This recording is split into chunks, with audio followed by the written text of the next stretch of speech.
अगले chief minister Chirag Paswan रहेंगे?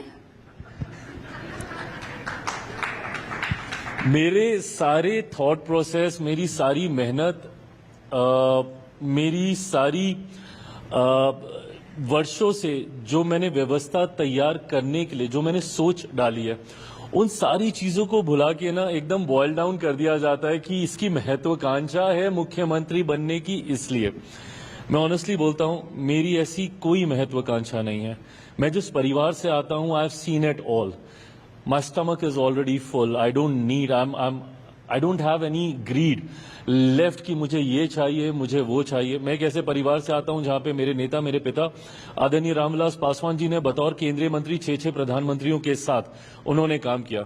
बचपन में तो मेरे लिए कहीं ना कहीं ये गाली बन गई थी कि मैं स्कूल में जाता था, कॉलेज में अरे मंत्री का बेटा आ गया, मंत्री का बेटा आ गया। सो ये शुरू से देखा है। और अगर पद की लालसा होती 2020 का चुनाव, मैं अकेले नहीं लड़ता। हर वो राजनीतिक व्यक्ति जो राजनीतिक परिस्थितियों को समझता है वो जानता है कि अगर 2020 का चुनाव मैं मौजूदा उस वक्त के एनडीए अलायंस में रहकर मैं लड़ता तो मैं केंद्र में मंत्री 2020 में ही बन गया होता और बिहार में भी मेरे 3-4 मंत्री होते जो उस वक्त की परिस्थितियां थी। बट उस वक्त भी मैंने अपने विचारों को ही लेकर, बिहार फर्स्ट, बिहारी फर्स्ट की सोच को ही लेकर मैंने गठबंधन से अलग होने का फैसला लिया। तो ऐसे में मेरी मुख्यमंत्री बनने की या किसी पद पर जाने की कोई महत्वाकांक्षा नहीं है। मौजूदा परिस्थिति में तो वैकेंसी भी नहीं है। We already have a chief minister in place, we already have a chief minister.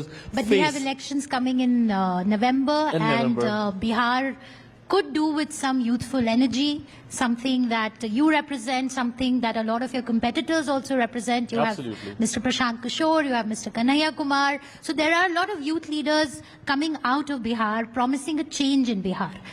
तो उसमें आप नहीं अपना झंडा नहीं गाड़ेंगे कि आप मुझे No, vote of course. I mean, and this is good. You know, there's a very soft generational shift in my state, which is really nice. You know, I mean, we have always spoken and talked about the era of, you know, where my father was there, Adaniya Lalu ji was there, Nitish Kumar ji was there, you know, Sushil Kumar Modi ji was there. So that was also an era, you know, which was very dominant in Bihar politics for the longest time. But gradually we are seeing a generational change, we are seeing a generational shift taking place in my state, and I find this as the beauty of democracy, you know, where you have so many options to select from, you know. You have a lot of young faces with young visions, with young ideas, with young ideology, and everybody is focusing to bring that change in Bihar. So I think the people of my state are very lucky to select from all of us with whomsoever that they believe in.